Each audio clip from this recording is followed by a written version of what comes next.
Hi friends, இன்றைக்கி என்னென்னா வெள்ளிக்கிழமை, அதுவும் மெயினான வெள்ளிக்கிழமை, தை அமாவாசை வெள்ளிக்கிழமை. அதனால் நம்ம வெள்ளிக்கிழமை நல்லா சாமியை வந்து ரொம்ப சந்தோஷமாக மனசு திருப்தியாக கும்பிடலாம். அதனால் சாமி விளக்கு வந்துட்டு நல்லா விளக்கிடலாம். ரொம்ப ஒரு ஒரு 2 வாரம் ஆச்சு விளக்கி. பார்த்திங்கன்னா ரொம்ப கரையாக இருக்குது. இதை வந்து நம்ம ஃபஸ்ட்டு உள்ளே இருக்கிற எண்ணெயெல்லாம் நான் வந்து ட்ரை பண்ணி எடுத்துட்டேன் பேப்பரில். இப்போ நான் வந்து இதுக்கு என்ன பண்ண போகிறேன்னா, இந்த கருப்பு எடுக்கிறதுக்காக நான் வந்து ஃபஸ்ட்டு நம்ம இந்த பொட்டையெல்லாம் தண்ணியில் கழுவிக்கலாம்.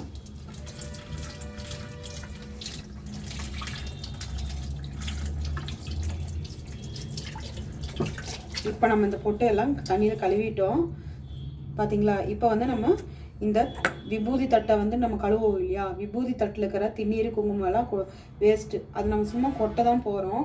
அதனால் அந்த திண்ணீர் இருக்கு இல்லையா, அந்த விபூதி எடுத்து நாம் இப்படி வந்து சாமி இது மேலே இப்படி வந்து தூக்கிக்கலாம். இப்போ இதை நல்லா தேய்ச்சிக்கலாம். வேஸ்டார விபூதியை வந்து நம்ம கீழே இது பண்ணாமல் விளக்குக்கு யூஸ் பண்ணுறோம் அப்படின்னா நல்லாவே ஒர்க் அவுட் ஆகும். நல்லா தேய்ச்சிக்கலாம். எண்ணெய் பிசுப்பு ஓரளவு எடுத்துரும்.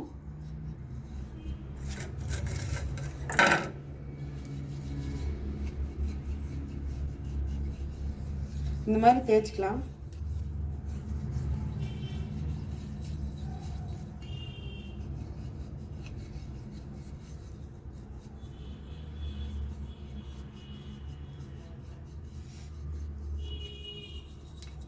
அவ்வளோதான் ஃப்ரெண்ட்ஸ். இந்த மாதிரி நம்ம வேஸ்டார விபூதியை கீழே போடாமல் நம்ம வந்து சாமி கும்பிட்ட விபூதியை வந்து இதில் போட்டு பவுடர் போட்டு நம்ம வாஷ் பண்ணிக்கலாம்.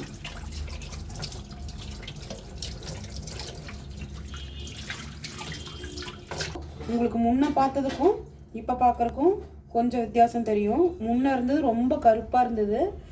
இப்போ பார்த்தீங்கன்னா கொஞ்சம் அதை விட பெட்டராக தெரியுது. இப்போது அந்த திண்ணீரெல்லாம் நம்ம வேஸ்ட் பண்ணாமல் இதுக்கு நம்ம அப்ளை பண்ணிட்டோம். அடுத்தது நம்ம இதுக்கு என்ன யூஸ் பண்ண போகிறோன்னா, புளி கல்லுப்பு இதை வந்து எடுத்து வச்சிருந்தோம். இப்போ இதை வச்சு நம்ம தேய்ச்சிக்கலாம். எப்பவுமே எந்த பவுடர் வந்தாலும் கல்லுப்பு புளிக்கு இருக்கிற மாசு மாதிரி எப்பவும் வராது. நல்லா இருக்கும் விளக்கறதுக்கு, பளிச்சுன்னு ஆயிரும் விளக்கு. விளக்கவே உங்களுக்கு நிறைய வித்தியாசம் தெரியும். விளக்கில் பாருங்கள், கொஞ்சம் பிரைட்னஸ் கிடச்சிருக்கு. எண்ணெய் பிசுபிசுப்பு எந்த பிசுபிசுப்புனாலும் எடுக்கிற தன்மை புளிக்கும் கல்லுப்புக்கும் நிறையா இருக்குது. உங்களுக்கே தெரியும். இந்த மாதிரி யூஸ் பண்ணி பாருங்கள். ரிசல்ட்டும் நல்லா கிடைக்கும் உங்களுக்கு.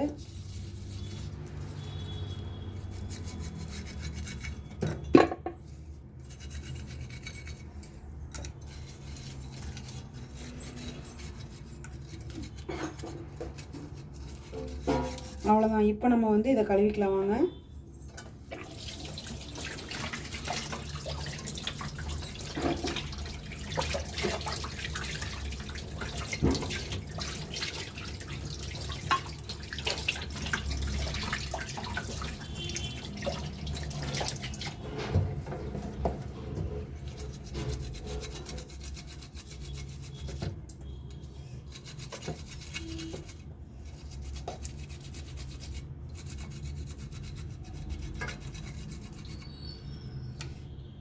இப்போ பாருங்கள் ஃப்ரெண்ட்ஸ், நல்லாவே வெள்ளையாயிடுச்சு.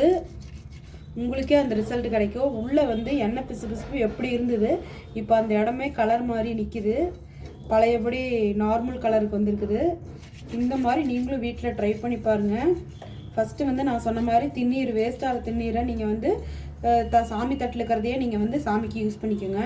யூஸ் பண்ணிவிட்டு அதை கழுவி எடுத்துக்கோங்க. திரும்ப இந்த மாதிரி கல்லுப்பும் புளியும் நல்லா வச்சு தேய்ச்சிங்கனாவே ஓரளவுக்கு இன்னும் பிரைட்னஸ் நமக்கு கிடச்சிரும்.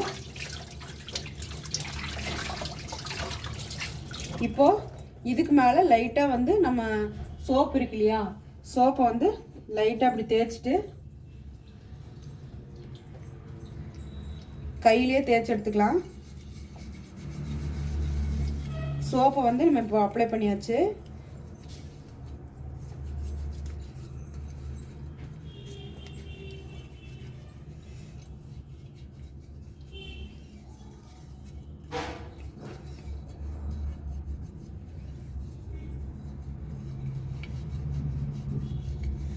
இப்போது இதை வந்து நம்ம சோப் போட்டு தேய்ச்சாச்சு. இப்போ கழுவிக்கலாம்.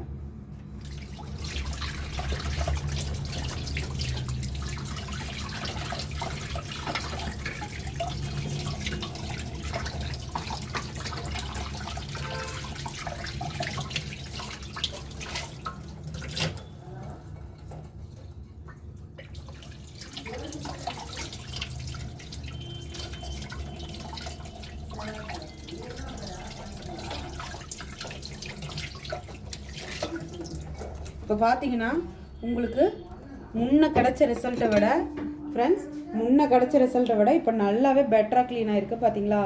இந்த மாதிரி தான் நான் வந்து ஃபஸ்ட்டு எடுக்கும்போது ரொம்ப கருப்பாக இருந்தது. இப்போ பார்த்தீங்கன்னா பளிச்சுன்னு முடிஞ்ச வரைக்கும் நான் சொன்ன மெத்தட்லாம் க்ளீன் பண்ணிங்கன்னா உங்களுக்கு பழையபடி ஓரளவுக்கு ரிசல்ட் கிடச்சிரும். இப்போ நம்ம வந்து இதை ட்ரை பண்ணிட்டோம். காய வச்சிடலாம். தண்ணி காயட்டும். சரிங்களா? இந்த மாதிரி பண்ணிக்கலாம். அடுத்தது வந்து சாமி தட்டை எப்படி நம்ம விளக்கிக்கிறோங்கிறத நான் வந்து உங்களுக்கு எக்ஸ்பிளைன் பண்ணுறேன்.